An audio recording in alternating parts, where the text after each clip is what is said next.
Salam jumpa sahabat, ini baru Guru Hebat. Pada pertemuan kali ini kita akan membahas cara mengelola dokumen di Microsoft OneDrive. Bagi Bapak Ibu yang membutuhkan tutorial ini, tetap stay di channel ini dan jangan lupa untuk like dan subscribe di channel ini.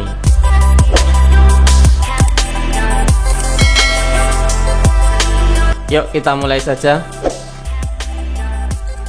Untuk masuk ke Microsoft OneDrive, maka kita buka web browser, kemudian masuk ke office.com.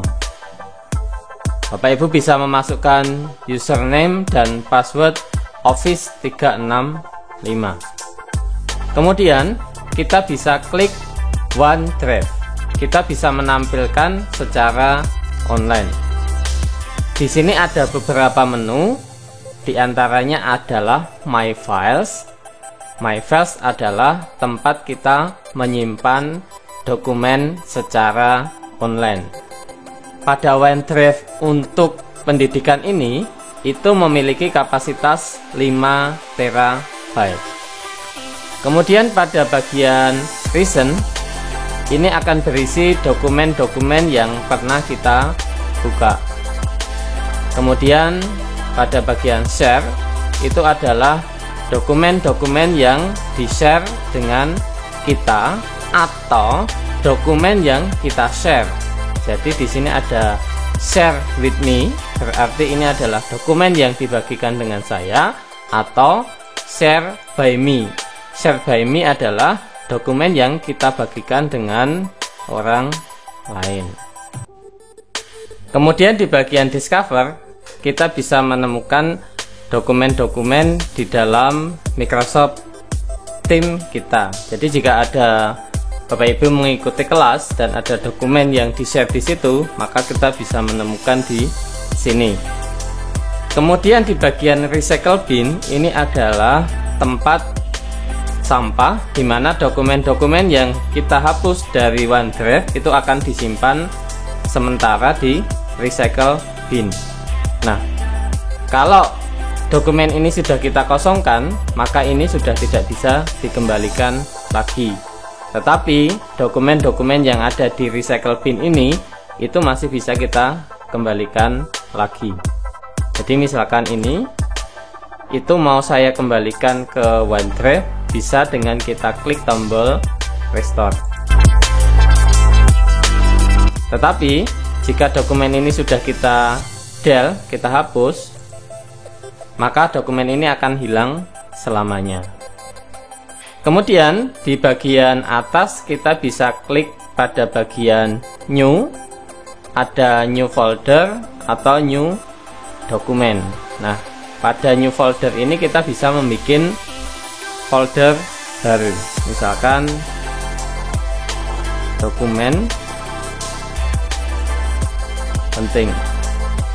Ini kita bisa klik Create. Nah, kita bisa memasukkan dokumen-dokumen ini di sini. Caranya adalah kita bisa klik Upload. Jadi pada menu Upload ini kita bisa mengupload file atau folder. Ini saya coba upload file. Misalkan modul ini ya, saya upload di sini. Nah, kita lihat prosesnya di sini. Dia sedang mengupload.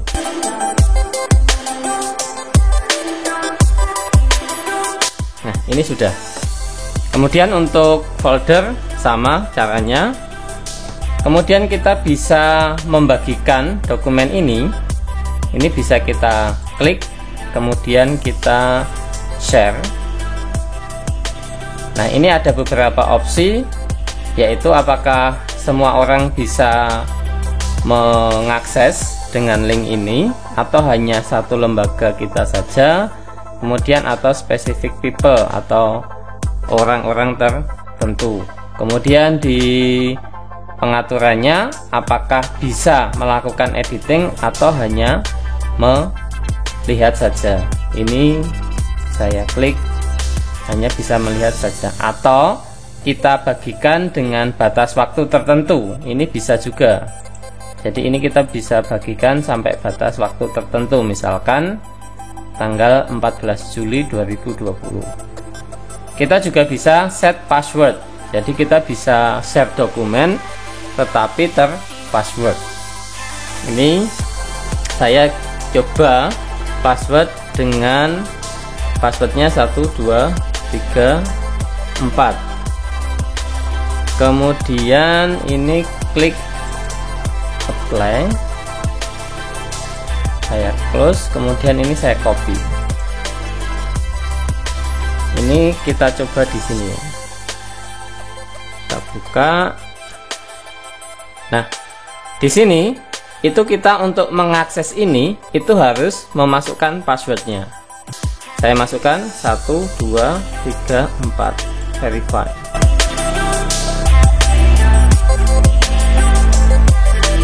Nah, ini kita sudah bisa mengakses dokumen yang dibagikan tadi. Ini saya close, kembali di menu file, kemudian di sini ada copy link, kemudian ada synchronize. Jadi ini sinkron dengan dokumen yang ada di laptop kita. Kemudian ini bisa kita download juga ya, ini bisa kita download. Kemudian di Microsoft OneDrive ini bisa kita sinkronkan dengan komputer kita. Jadi begitu kita mengupload di folder OneDrive di komputer kita, maka nanti akan secara otomatis disinkronkan dengan di cloud servernya Microsoft. Nah, untuk bisa melakukan ini kita bisa klik pada Get the OneDrive Apps. Ini kita klik, kemudian ini bahasanya saya tutup saja. Ini saya klik Start OneDrive. Bagi Bapak Ibu yang belum menginstal aplikasi OneDrive itu bisa download di sini. Tetapi biasanya setelah kita menginstal Windows 10, OneDrive itu akan secara otomatis ada. Ini kita klik Start OneDrive. Kemudian ini kita klik Open. Nah, di sini akan muncul pengaturan OneDrive. Ini kita masukkan akunnya.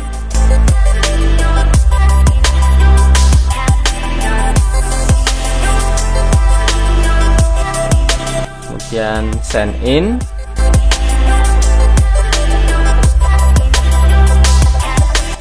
Ini kita next.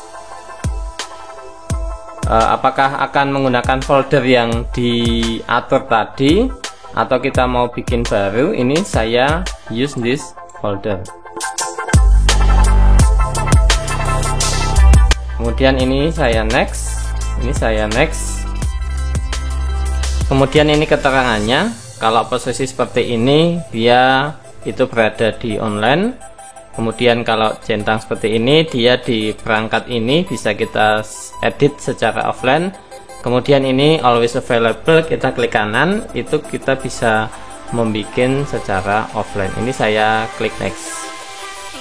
Kemudian ini kita juga bisa menginstal OneDrive di mobil kita, di Android itu juga bisa. Ini saya klik further. Kemudian ini sudah selesai dan ini saya klik open my OneDrive folder. Nah, ini OneDrive saya. Jadi di sini ada beberapa keterangan yang masih ada gambar awan seperti ini, itu dia masih ada di cloud. Jadi dokumennya ada di cloud dan tidak bisa kita akses secara offline. Nah, agar bisa kita akses secara offline, maka ini bisa kita double klik. Ini dia sedang mensinkronkan antara cloud dengan komputer kita.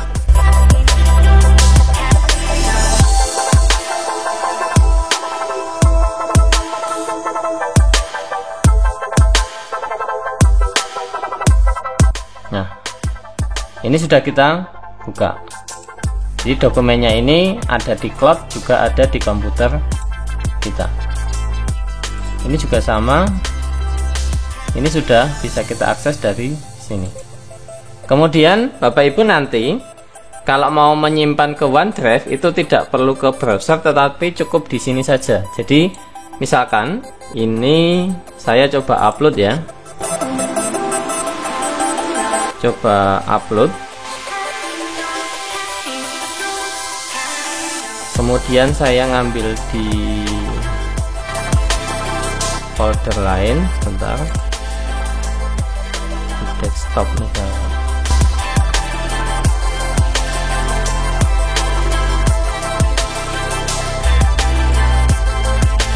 Ini silabus, ini tinggal kita tarik aja ke sini ya. Ini statusnya masih sinkron, di sini sudah centang 1. Berarti dokumen ini ada di komputer ini. Kita akan cek secara online di sini di OneDrive. Ini saya refresh ya. Nah, ini ada file coba upload. Saya buka, filenya sudah ada di online. Jadi kita bisa mengupload dokumen-dokumen ini di folder OneDrive yang ada di komputer kita, dan itu akan sinkron di cloud OneDrive, sehingga dokumen-dokumen kita akan aman jika terjadi serangan virus, atau dokumen-dokumen kita tidak akan hilang karena semuanya akan di backup di servernya Microsoft.